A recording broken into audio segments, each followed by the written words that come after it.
కృపా దయ గల ప్రభుని నామంలో శుభములు పలుకుతూ నేటి బంగారు పెరుగులో కొన్ని మంచి విషయాలు ధ్యానిస్తూ మీకు ఒక విలువైన తలంపుల్ని మీ ముందు ఉంచాలని కోరుకుంటున్నానండి. దేవుడికి మనం ప్రసాదించిన జీవితం మనదే, కళ్ళని మనవే, చివరకు చేరేది మనమే. కష్టం, శ్రమ, గెలుపు, ఓటమి అన్నీ మనమే అనుభవిస్తాం. పడితే లేవవలసింది మనమే. మన కష్టాలు, నిరాశలు, బాధలన్నీ దిగమింగుకుని మరి ఓర్చుకోవాల్సింది మనమే. గాయాల్ని మానసికమైన, శారీరకమైన అన్నీ భరించవలసింది కూడా మనమే. మన కన్నీరు మనమే తుడుచుకోవాలి. మన భుజాన్ని మనమే తట్టుకోవాలి. అవమానిస్తూ, నిందిస్తూ, హేళన చేసే వ్యక్తులను పట్టించుకోని అవసరం లేదు, సాగిపోవాలి. దేవుడు మనకు ఆశీర్వాదాలను ఇవ్వాలని వేచి ఉంటారు. మన హృదయాలు ఎంతగా ఆయన నమ్ముతాయో అంతగా మనం అందుకోగలం. ప్రతి ఉదయము మొదలు సాయంత్రం వరకు దేవుని వాగ్దానాలే మనకు దారి చూపగలవు, భద్రత ఇవ్వగలవు, కృపాక్షేమాలను కూడా ఇస్తాయి. మన జీవితాలను దేవుని పవిత్ర హస్తాల్లో ఉంచటమే మన పని.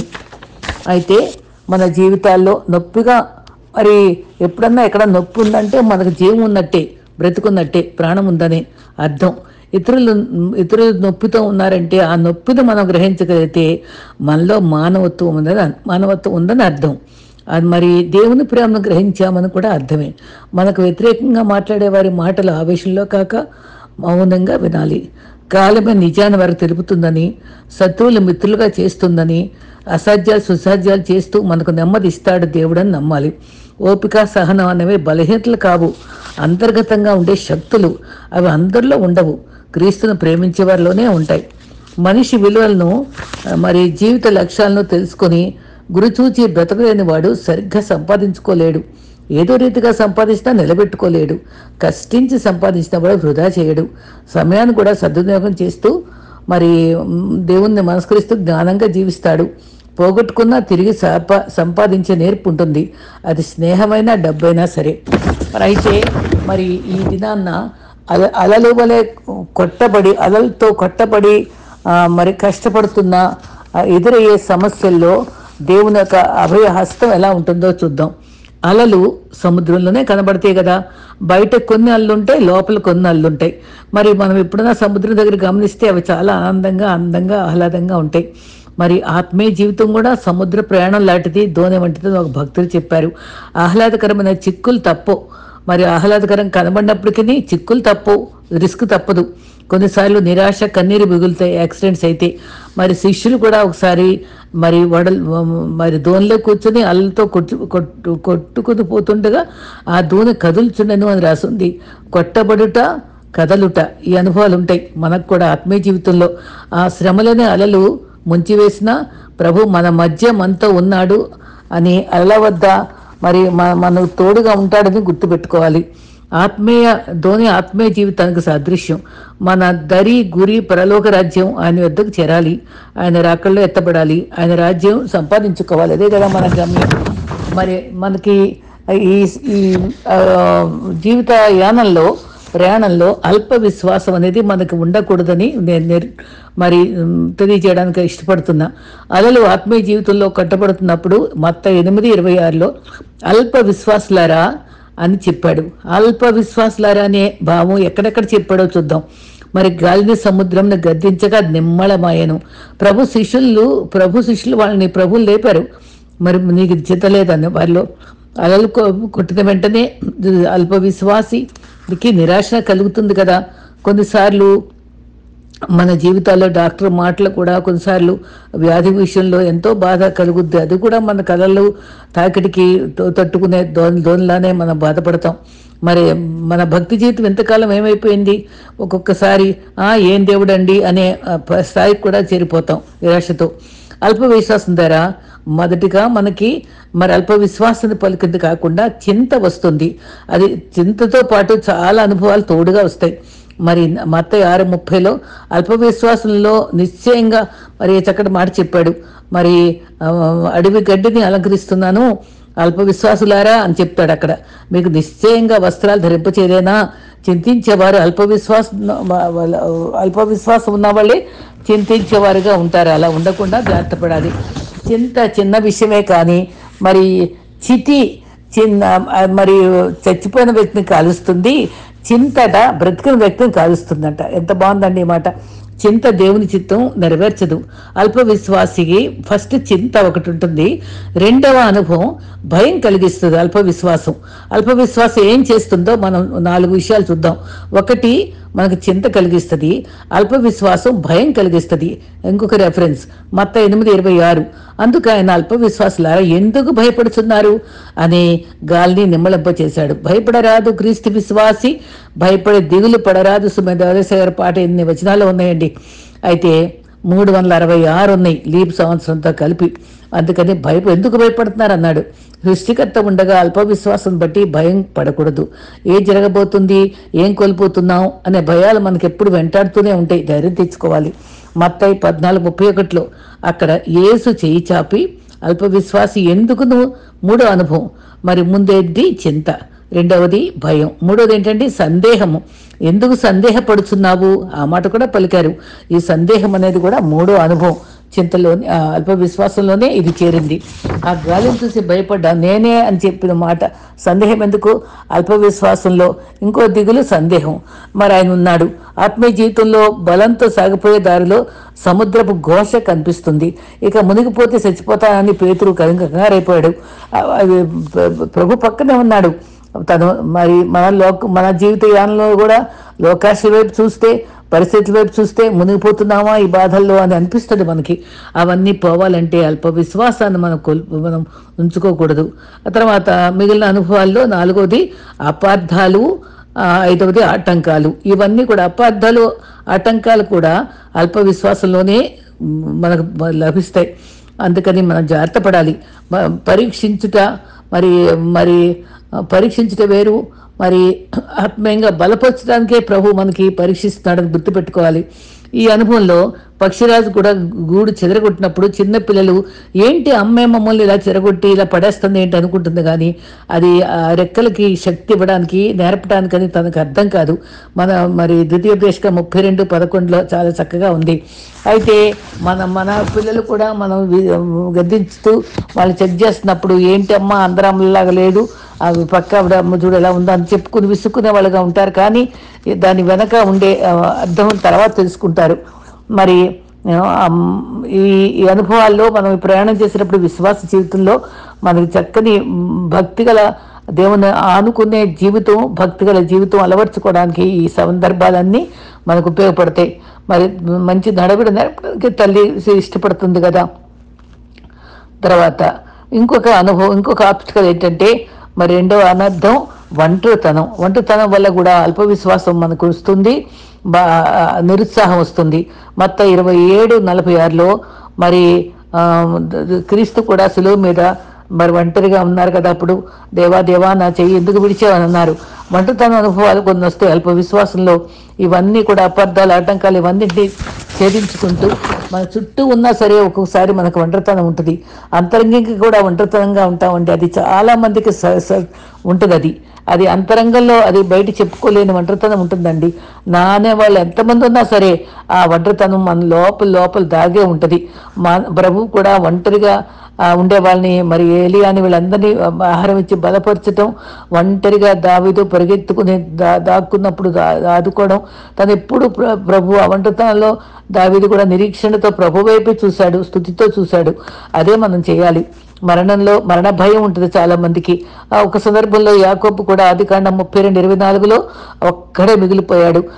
ఎవరో చెప్పారు అన్నయ్య నేను చంపడానికి వస్తున్నాడని. అందరిని ముందు పంపించేసి ఒంటరిగా మిగిలిపోయాడు. యాకోబు పెనుగులాడి ప్రార్థించాడు కదా. ఆయన మరి ఆ అనుభవాల్లో కూడా ప్రభు తనని ఎంతగానో దీవించాడు అనుకోండి. అది అనుభవాల్లో ఒంటరితనం అనేది ప్రతి ఒక్కరికి అనుభవం. మరి అప్పుడు ప్రభువుని నమ్ముకోవాలి. ఒక చక్కటి వాక్యం ఉంది ఇర్మియా 17:5 మరి నరులను ఆశ్రయించటం మరి వ్యర్థం. ఈ అల్ప విశ్వాసాన్ని పోగొట్టుకుని నిరీక్షణతో బ్రతకాలంటే ప్రభు నమ్ముకోవాలి. ఇది మనం నెక్స్ట్ స్టెప్. ఎడారిలో వారు 2 రకాల మనుషులు ఉండొచ్చు మనకి. ప్రభు నమ్మిన వాళ్ళు, నమ్మని వారు. నమ్మిన వారు ఎలా ఉంటారు, నమ్మని వారు ఎలా ఉంటారో చక్కగా ఇర్మియా చెప్పాడు. నమ్మని వారు ఎడారిలో ఆరోహ వృక్షంలా ఉంటారు. మరి నమ్మిక ఉంచిన వాడు ధన్యుడు, ఆయన వారికి ఆశ్రయంగా ఉంటాడు. ఆ అవసరాలకే దేవుణ్ణి ఆశ్రయించే వాళ్ళే మరి నమ్మని వాళ్ళు. ఈ నమ్మిన వారు నమ్మని వాళ్ళ తేడా మనం గమనించుకొని మనం రాజీ పడి ఒకరితో ఒకరు ఒకసారి నమ్మినట్టు ఒకసారి నమ్మనట్టు కాకుండా ప్రత్యేకించుకొని మనం నమ్మిన వారిగానే జీవించడానికి సిద్ధపడదాం. మరి ఆచారంగా క్రైస్తవులు అనిపించుకుంటున్నామేమో, ఆయనపై పూర్తిగా ఆధారపడలేదేమో, అది నమ్మటం లేదేమో మనం పరీక్షించుకుందాం. పసిపిల్ల తల్లి ఒడిలో భద్రంగా ఉంటుంది. ప్రభు ఒడిలో మనం భద్రంగా ఉండగలిగితే, నిరీక్షణతో ఉండగలిగితే మనకి ఏ భయమో ఆవరించదు. విశ్వాసం అన్న పేరు ఉండి ఆ విశ్వాసాన్ని మనం ఎంటర్టైన్ చేస్తున్నామా? మరి ఆ అర్హ వృక్షం వల్ల ఉంటారనేది. శ్రమలు సమస్యలు వస్తేనే ప్రభుని దేవాదేవ అంటాం. మరి సౌలు కూడా అలాగే మరి ప్రభుని ముందుగా ప్రేమించాడే కానీ తర్వాత దేవుని దూరం అయ్యేటప్పటికి ఆ సోదిగాళ్ళు మంత్రగాళ్ళని వెంటబడ్డాడు. ఆ దేవుని యొక్క ప్రసన్నత కోల్పోయాడు. అట్టి స్థితి మనకి ఎప్పటికీ రాకూడదు. క్రియలతో కూడిన విశ్వాసం మనకు ఉండాలని మనం నేర్చుకోవాలి. మరి ఒకసారి నయాగరా జలపాతం దగ్గర ఈ మూల నుంచి ఆ మూలకి తాడు కట్టి ఒక వ్యక్తి శుభ్రంగా నడిచి వెళ్ళిపోతుందని నమ్ముతారా అని అడిగి మరి నమ్మకం లేకుండా చూస్తుంటే చక్కగా నడిచి చూపించాడు. తర్వాత ఒక కొడుకుని తీసుకొని ఎత్తుకొని చక్కగా నమ్మటానికి మరి నమ్ముతారా అంటే ఈసారి నమ్ముతా ఉండేటప్పటికి చక్కగా నడిపించాడు. తర్వాత నా భార్యను ఒక పక్క భుజం మీద నా కొడుకు పక్కన పట్టుకొని నడుస్తాను అని అంటే వాళ్ళు ఆశ్చర్యపడతారు. కానీ వాడు నడిపించి చూపించాడు. ఆ నెక్స్ట్ స్టెప్లో మీలో ఎవరన్నా వస్తారా, నేను మిమ్మల్ని ఎక్కించుకొని తీసుకెళ్తా అంటే ఎవ్వరు ముందుకు రారు. అంటే వాళ్ళు ముందు చూశారు, నమ్మారు, కానీ తెగించుకుని వెళ్ళటానికి సాహసించలే. అట్లాగే ఉంది మన విశ్వాసం. క్రీస్తు ఎంత గొప్పవాడో తెలుసు, ఎన్ని అద్భుతాలు చేశాడో తెలుసు, ఏ రకంగా ఆయన జయశీలుడో తెలుసు. కానీ ఆయన్ని పూర్తిగా నమ్మాలంటే మనకి చేత కట్టలేదు. ఆ అనుభవంలోనే ఉంటే మనం ఒక్కసారి స్వప్రేక్ష చేసుకుందాం. 100% దేవునిపై సంపూర్ణంగా ఆనుకుంటే మన జీవితం ఎంతో సక్సెస్ఫుల్గా ఉంటుంది. కాబట్టి నేర్చుకుందాం, ప్రయత్నిద్దాం. ఒక విధంగా విమానం, రైలు, బస్సు, ఆటో ఈ ప్రయాణాల్లో మనం ఎక్కి కూర్చుంటాం. ఆడు ఎటు తీసుకెళ్తున్నాడో, ఆడు మంచోడో కాదో గమనించుకోం, తప్పకుండా తీసుకెళ్తాడని నమ్మేస్తాం కదా. అంత నమ్మగలిగినప్పుడు మన దేవుణ్ణి ఎందుకు నమ్మలేకపోతున్నాం? మనం నమ్ముట వలన ఎన్నో ప్రయోజనాలు కూడా ఉన్నాయి. మరి ఆ రకంగా ఆలోచిస్తే మరి చక్కటి వాక్యం ఉందండి. యెషయా 26:3లో ఎవరి మనసు దేవునిపై ఆనుకుంటుందో ఆ పూర్ణ శాంతి గలవానుగా కాపాడు. చక్కటి మాట రాశారండి. ఎవరి మనసు దేవునిపై ఆనుకుంటుందో, ఆనుకుని ఉండటం, అది ఎంత లీనింగ్ అదే రకంగా అప్పుడు ఉంచితే పూర్ణ శాంతి. అది కొంచెం శాంతి కాదు. మరి నా శాంతి నీకు ఇస్తున్నా అని చెప్పాడు అక్కడ. అదే పూర్ణ శాంతి, నా శాంతి అని చెప్పిన దేవుని మాటలు నమ్ముదాం.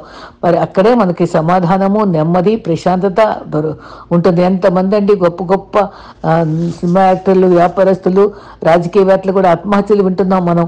అవన్నీ లేక, ఏ సంపద లేక, బరపతి లేక, ఏ బలగం లేక, కానీ వాళ్ళ అంతరంగంలో ఉండే ఒంటరితనాన్ని, ఆ అసమాధానాన్ని వాళ్ళు సమర్థించుకోలేకపోయారు. మనమైతే యెహోవా దేవుడు కాగల జనులు ధన్యులు. ఎందుకంటే నిరీక్షణ ఉందో మనకి.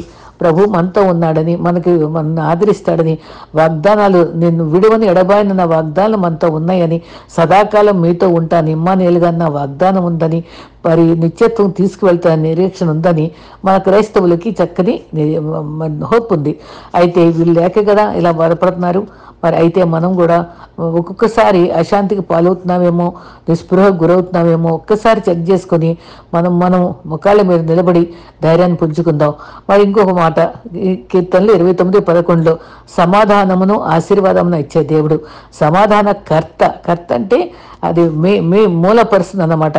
మరి ఆశ్చర్యకరుడు, ఆలోచనకర్త, మరి సమాధానకర్త కూడా అని మరి విషయాలు చెప్పింది కదా మన దేవుడు.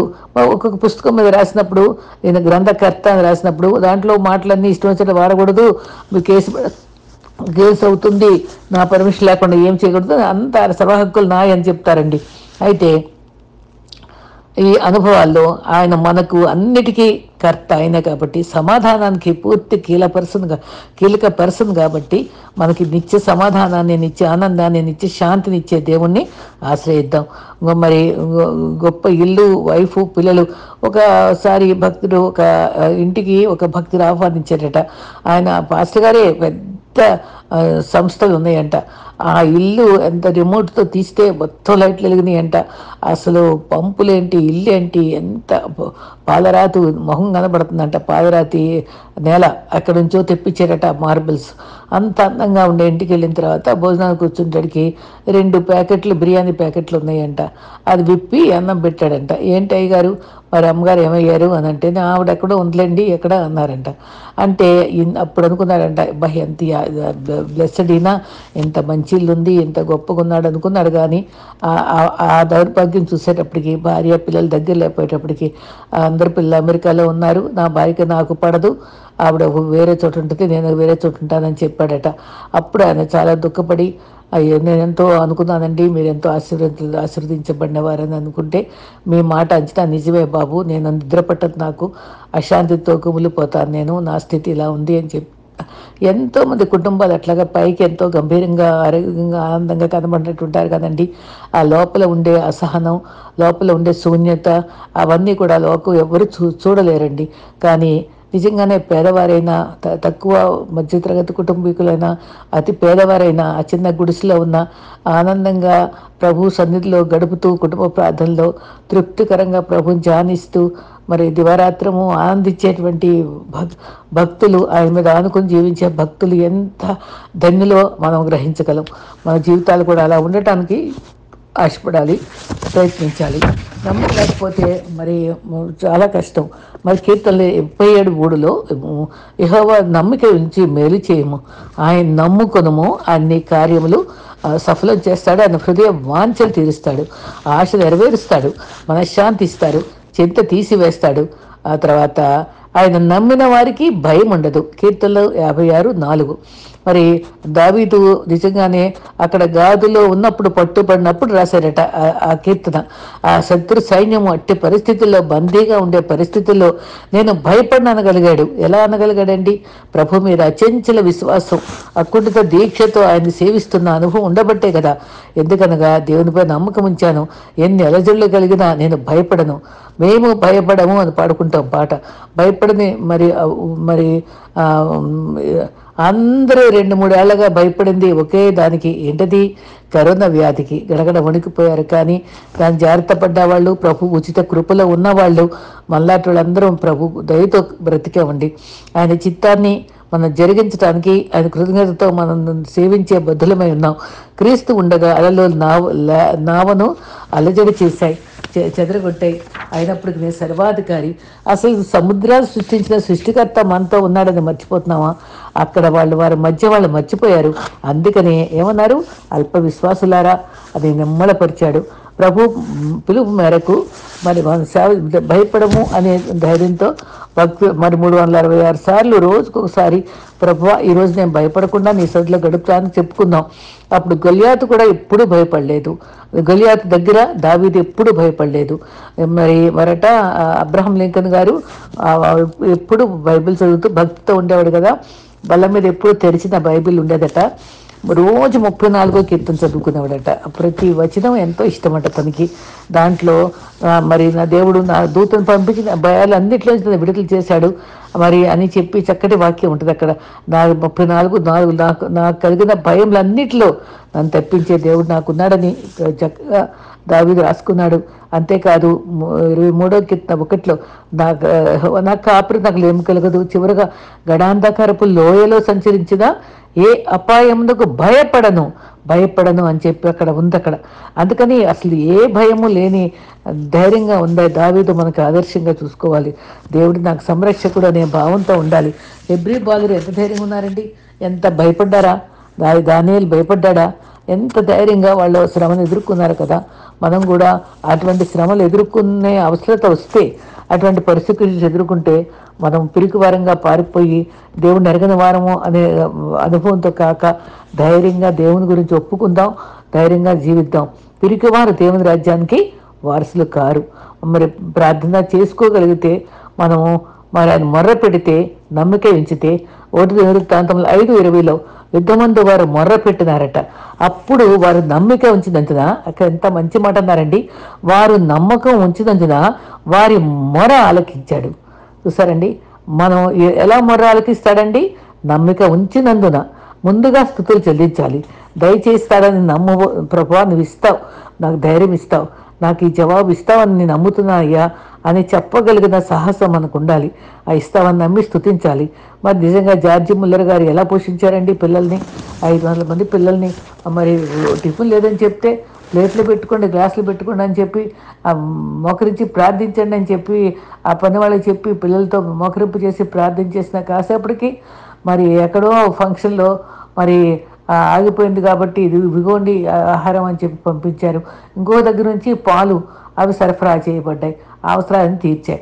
మరట ఒకసారి వీళ్ళు భయపడుతున్నారని చెప్పి ఆకలితోటి రేపటికి ఏముంటుందో ఉండదో అని వాళ్ళకి ఏ రోజుకి ఆ రోజు వెతుక్కోవడమే కదా. భయపడేటప్పటికి వాళ్ళందరికంటే రాత్రి టైంలోనే వాళ్ళకి ఒక్కొక్క రొట్టె ఇచ్చి వాళ్ళ ఒళ్ళో పెట్టారట. ఆ ఒళ్ళో పెట్టినప్పుడు ఓహో రేపు మేము భయపడం, మాకు రేపటికి ఈ అందిన ఆహారం మాకు ఉంది అనే అభయం వస్తుందంట. ప్రభు కూడా మనకు అట్లాగే మన్నా ఎట్లా ఇచ్చాడు, అందిన ఆహారం మనకి సమర్థత ఇచ్చి మనం మరి సంపాదించుకునే యోగ్యత ఇచ్చి దాని ద్వారా మనల్ని పోషిస్తున్నాడు కదండి.